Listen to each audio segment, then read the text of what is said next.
Halo pemirsa, berjumpa lagi dengan kami di One News International TV One News Corp. Di tengah gempuran kampanye rasis dan Islamofobia, calon wali kota New York, Zohran Mamdani, justru makin populer. Kandidat muslim keturunan Uganda India ini berhasil membalik serangan menjadi dukungan publik menjelang pemilihan 4 November.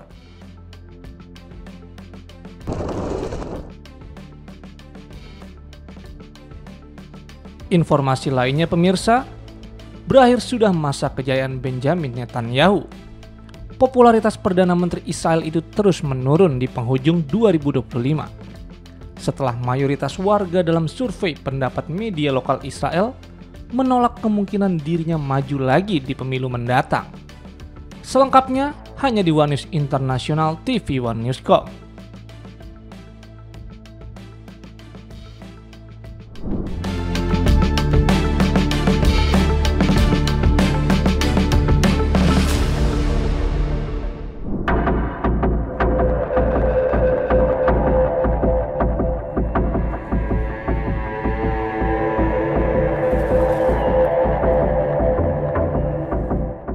Faksi-faksi politik utama Palestina, termasuk kelompok Hamas, dilaporkan mencapai kesepakatan untuk membentuk Komite Teknokrat Independen. Komite tersebut dibentuk untuk mengambil alih pengelolaan jalur Gaza setelah konflik di sana berakhir.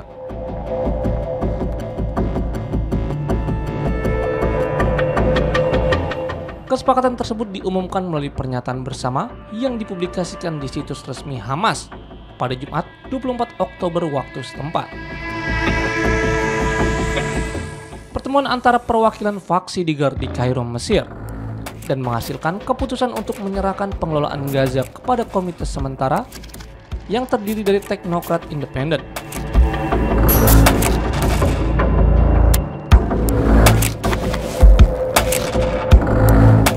Dalam pernyataan tersebut, dijelaskan bahwa komite teknokrat itu akan mengelola urusan kehidupan masyarakat dan layanan dasar di jalur Gaza.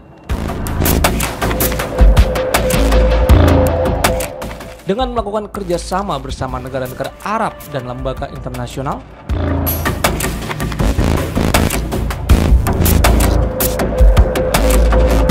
faksi-faksi yang hadir juga menyatakan nekat untuk memperkuat persatuan politik serta menyusun posisi bersama dalam menghadapi tantangan perjuangan rakyat Palestina.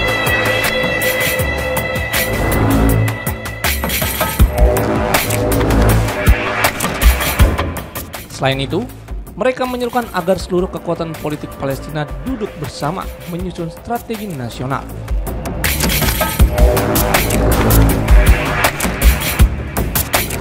Mereka juga akan menghidupkan kembali Organisasi Pembebasan Palestina atau PLO sebagai satu-satunya perwakilan sah rakyat Palestina. Sumber diplomatik yang mengetahui proses pembahasan menyebut kepada AFP bahwa delegasi Hamas dan Fatah telah mengadakan pertemuan di Kairo pada Kamis 23 Oktober.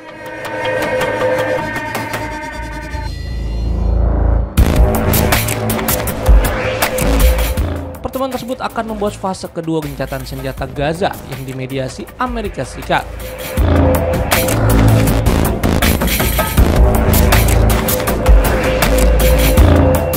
Kedua pihak dikatakan sepakat melanjutkan dialog guna memperkuat koordinasi internal menghadapi kebijakan Israel.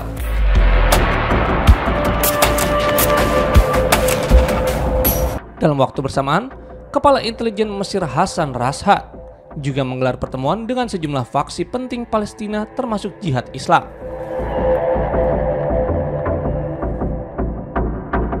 Sekutu Hamas serta dua kelompok dalam PLO yaitu Front Demokratik dan Front Populer untuk Pembebasan Palestina.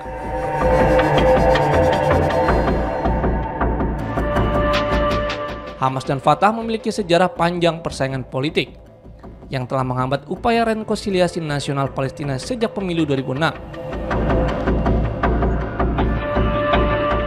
Pada Desember 2024, kedua kelompok sempat sepakat membentuk komite bersama untuk mengelola jalur Gaza pasca perang, meski menuai kritik dari sebagian anggota Fatah.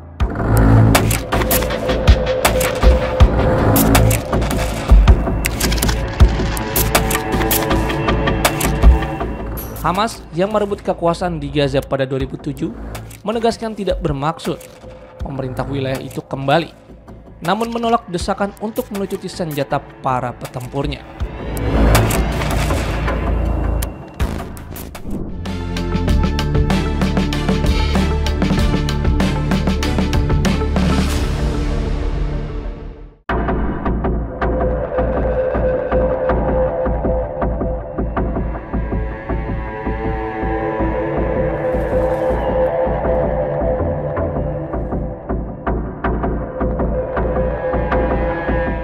Rusia yakin sejumlah anggota NATO, khususnya Polandia, ingin mencabut pembatasan penetapan senjata nuklir di negara mereka.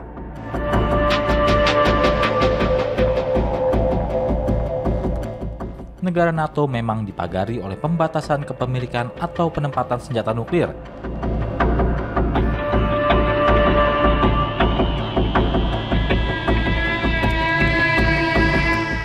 Sebagai bagian dari perjanjian keamanan di masa lalu dengan Rusia.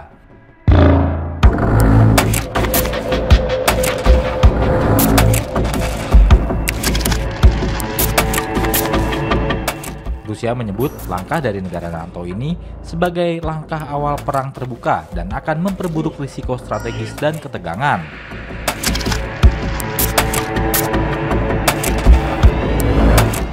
Juru bicara Kementerian Luar Negeri Rusia, Maria Zakharova, dilansir NW, menyoroti kekhawatiran negaranya soal ancaman dari NATO.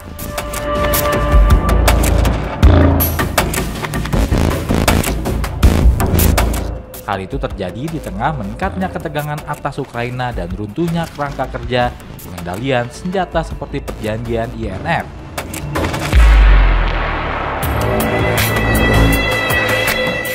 Apa itu perjanjian INF? Yang merupakan satu dari serangkaian perjanjian pengendalian senjata nuklir bagi negara-negara di kawasan Eropa.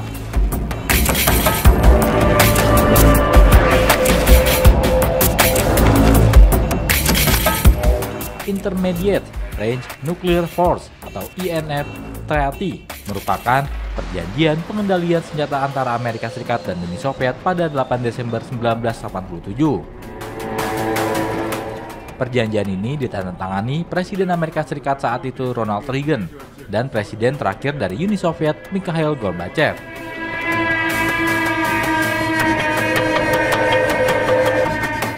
Perjanjian ini mewajibkan kedua negara untuk menghapus seluruh rudal balistik dan jelajah berbasis darat dengan jangkauan antara 500 hingga 5.500 km.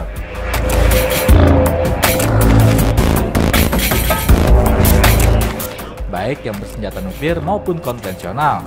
Tujuan utamanya adalah mengurangi ancaman perang nuklir di Eropa dan menekan eskalasi perlombaan senjata pada masa Perang Dingin.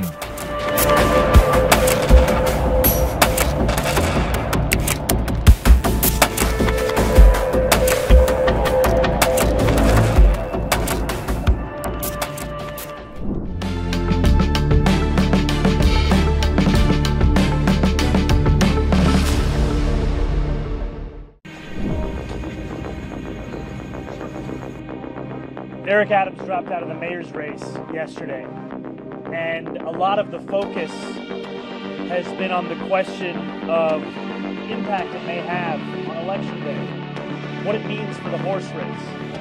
And what it loses sight of is that for New Yorkers who are struggling to afford the most expensive... Calon wali kota New York, Zohran Mamdani, tetap memimpin dalam berbagai survei meski menjadi sasaran kampanye bernuansa rasis dan Islamofobia menjelang pemilihan 4 November mendatang. Kandidat Muslim keturunan Uganda India itu justru berhasil mengubah serangan menjadi gelombang simpati publik. Berdasarkan hasil jajak pendapat AARP dan Gotham Polling and Analytics, Mamdani meraih dukungan 43,2% suara. Angka tersebut menempatkannya jauh di depan mantan gubernur New York Andrew Cuomo yang memperoleh 28,9%, serta kandidat Partai Republik Curtis Sliwa dengan 19,4%. Sementara, sekitar 8,4% pemilih masih belum menentukan pilihan. Menjelang hari pemilihan, Mamdani menghadapi serangan politik yang menyinggung isu agama dan ras.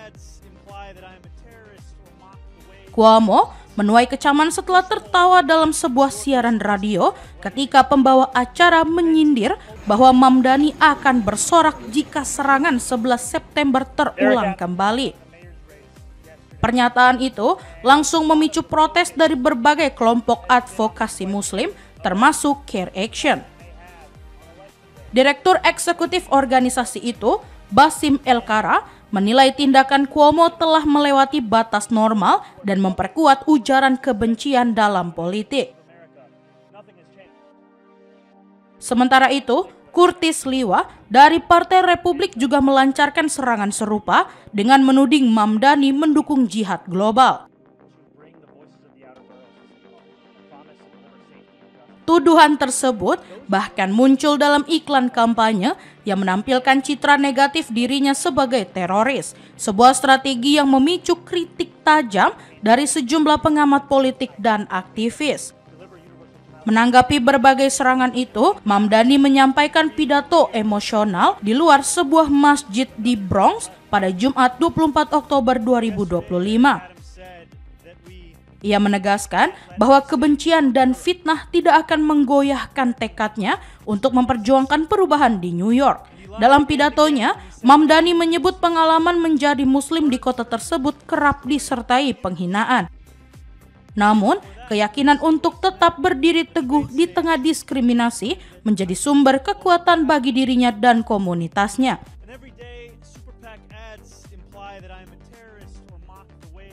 Ia menambahkan bahwa kampanye berfokus pada isu-isu real seperti ketimpangan sosial, perumahan terjangkau, serta kesejahteraan ekonomi warga kelas pekerja. Mamdani menilai politik identitas yang dimainkan lawan-lawannya tidak akan memecah semangatnya untuk menghadirkan kebijakan yang lebih inklusif bagi seluruh warga New York.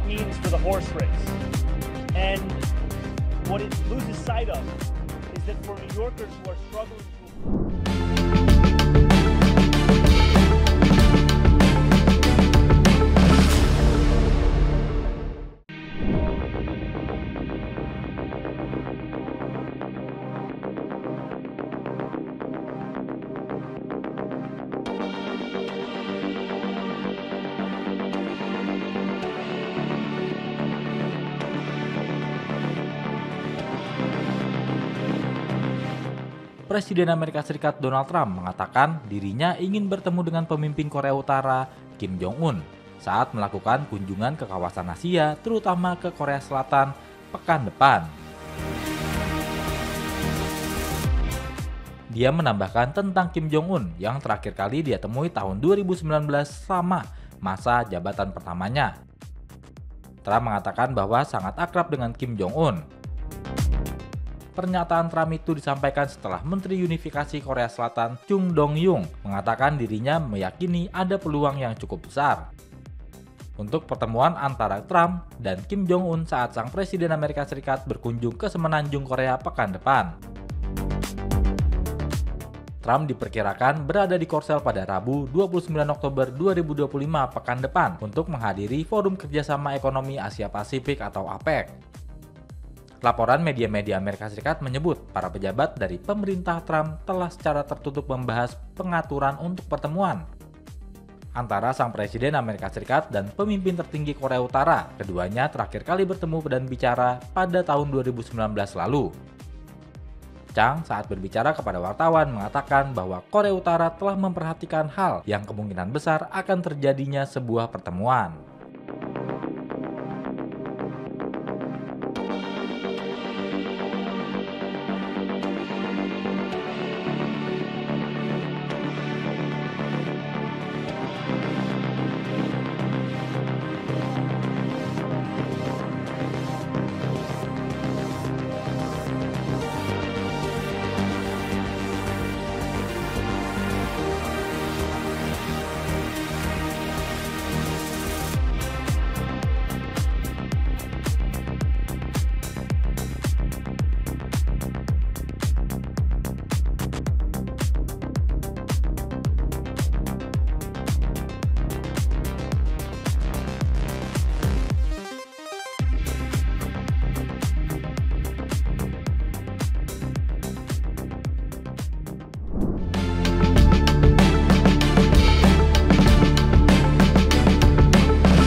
Presiden Amerika Serikat Donald Trump menarik perhatian saat menari mengikuti iringan musik begitu tiba di landasan pacu Kuala Lumpur, Malaysia pada Minggu 26 Oktober. Kedatangan Trump di Malaysia disambut langsung oleh Perdana Menteri Malaysia Anwar Ibrahim. Begitu turun dari pesawat, keduanya berjabat tangan di bawah sambutan meriah sekelompok orang yang memainkan musik dan bertepuk tangan. Suasana yang riang itu membuat Trump spontan berjoget dengan menggerakkan kedua tangannya ke arah para penyambut. Anwar yang berdiri di sampingnya tampak ikut bertepuk tangan melihat aksi sang Presiden Amerika Serikat itu. Malaysia menjadi tujuan pertama dalam rangkaian kunjungan Trump ke Asia pekan ini. Di Kuala Lumpur, Trump dijadwalkan menghadiri konferensi tingkat tinggi atau KTT ASEAN yang berlangsung pada 26 hingga 28 Oktober. Dalam kesempatan itu, Trump juga menandatangani kesepakatan dagang dengan Malaysia yang tahun ini memegang posisi ketua ASEAN. Selain agenda ekonomi, Trump dijadwalkan menyaksikan penandatanganan perjanjian damai antara Thailand dan Kamboja. Kedua negara sempat terlibat konflik bersenjata pada Juli lalu sebelum akhirnya mencapai gencatan senjata dengan mediasi dari Malaysia dan pemerintah Amerika Serikat. Sejumlah sumber dari Brazil dan Amerika Serikat menyebutkan Trump kemungkinan akan mengadakan pertemuan dengan Presiden Brazil Luiz Inácio Lula da Silva di sela-sela KTT ASEAN. Pertemuan itu diperkirakan menjadi langkah untuk memperbaiki hubungan diplomatik yang sempat memburuk antara kedua negara. Usai menyelesaikan kunjungan di Malaysia, Trump akan bertolak ke Tokyo, Jepang, sebelum melanjutkan perjalanan ke Korea Selatan. Ia dijadwalkan mendarat di kota pelabuhan Busan pada Rabu 29 Oktober untuk menghadiri KTT Asia Pacific Economic Cooperation atau APEC. Sehari setelahnya, pada Kamis 30 Oktober, Trump akan melanjutkan agenda diplomatik dengan bertemu Presiden China Xi Jinping.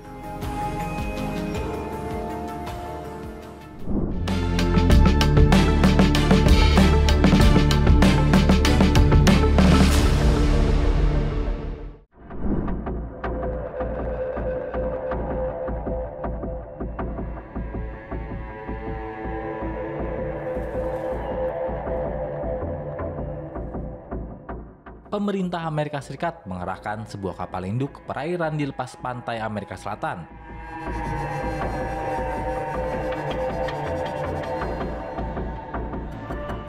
Hal tersebut dilakukan untuk memperkuat kehadiran militer di kawasan itu.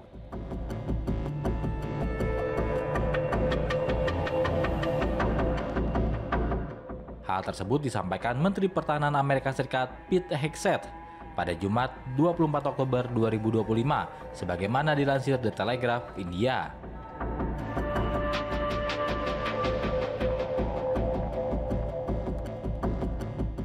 Hegseth menyatakan militer Amerika Serikat juga melakukan serangan ke-10 terhadap sebuah perahu yang dicurigai mengangkut narkoba.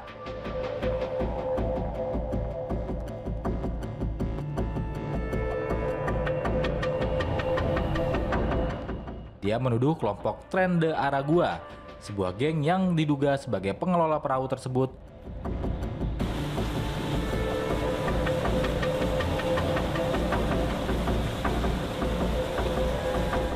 Hegseth mengatakan 6 orang tewas dalam insiden di Laut Karibia itu.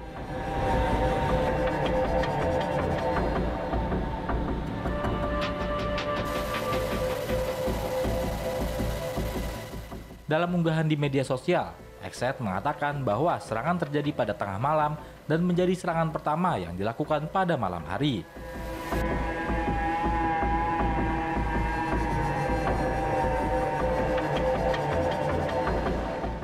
kecepatan serangan dari Amerika Serikat terhadap kapal narkoba yang ada di Amerika Selatan meningkat dalam beberapa hari terakhir.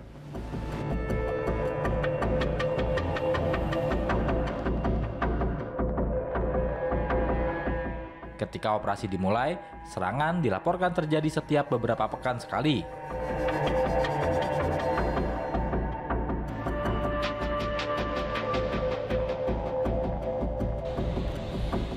Dalam pekan ini, jumlah serangan melonjak menjadi 3 kali, sehingga total korban tewas sejak September mencapai sedikitnya 43 orang.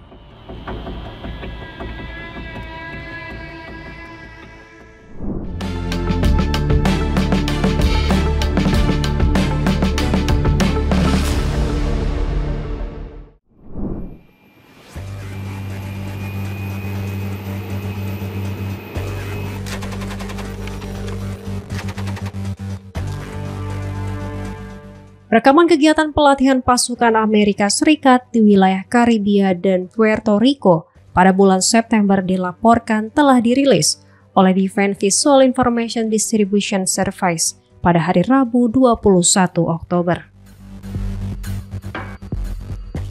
Militer Amerika Serikat dikabarkan meningkatkan kehadirannya di kawasan Karibia dengan mengerahkan kapal perusak berpeluru kendali, pesawat tempur F-35, kapal selam bertenaga nuklir, serta ribuan personel militer.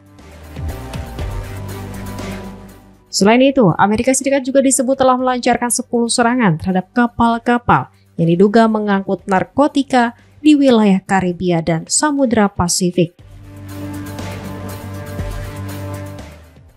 Serangan tersebut dilaporkan menewaskan hampir 40 orang.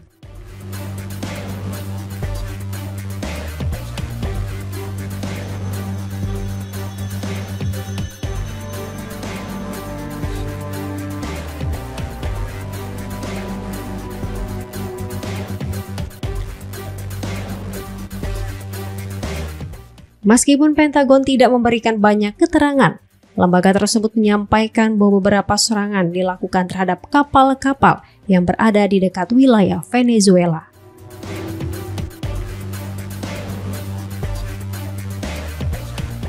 Tindakan tersebut menimbulkan kekhawatiran di kalangan sejumlah pakar hukum dan anggota parlemen dari Partai Demokrat.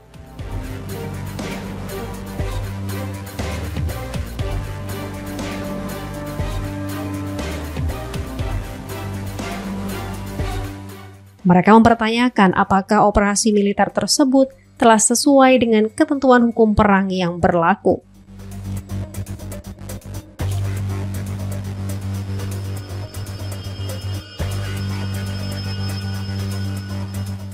Sementara itu, Reuters melaporkan pada pekan sebelumnya bahwa 2 orang yang diduga sebagai pengedar narkoba berhasil selamat dari serangan militer Amerika Serikat di wilayah Karibia.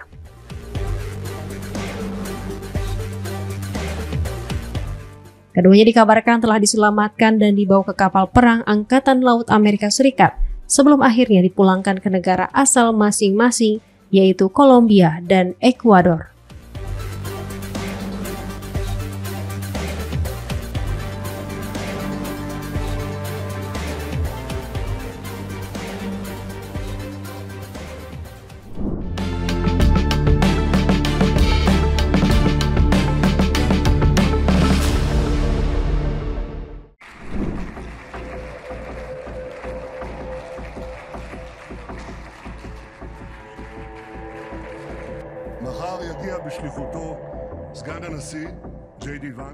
Popularitas Perdana Menteri Israel Benjamin Netanyahu tampaknya kian menurun tajam di penghujung tahun 2025.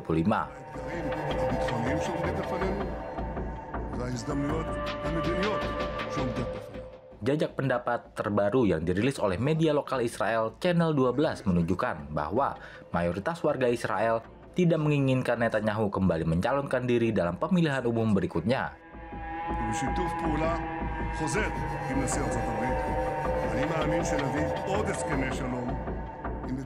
Menurut hasil survei tersebut, 52% responden menolak Netanyahu maju lagi.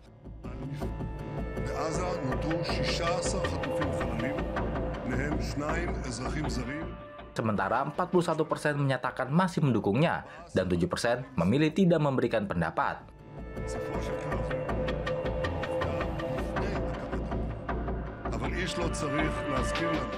Angka ini memperlihatkan penurunan signifikan dalam dukungan terhadap Perdana Menteri paling lama menjabat dalam sejarah Israel itu.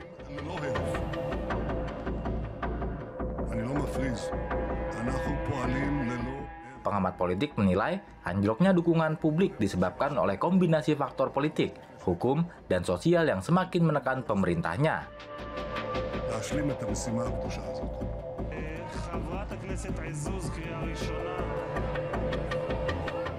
Alasan popularitas Netanyahu merosot ialah serangkaian kasus korupsi yang menjeratnya.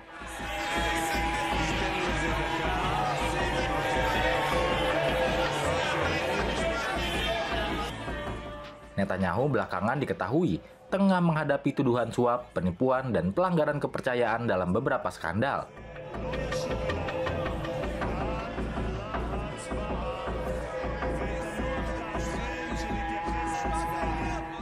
Yang melibatkan pemberian hadiah mewah dan kesepakatan dengan media besar.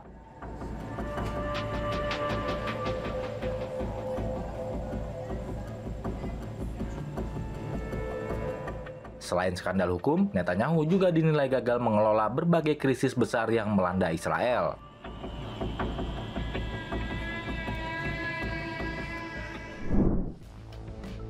Demikian informasi yang dapat kami sampaikan, pemirsa. Terima kasih telah bergabung bersama kami. Sampai jumpa di One News Internasional berikutnya. Setiap pukul 8 malam hanya di kanal YouTube TV One Newscom.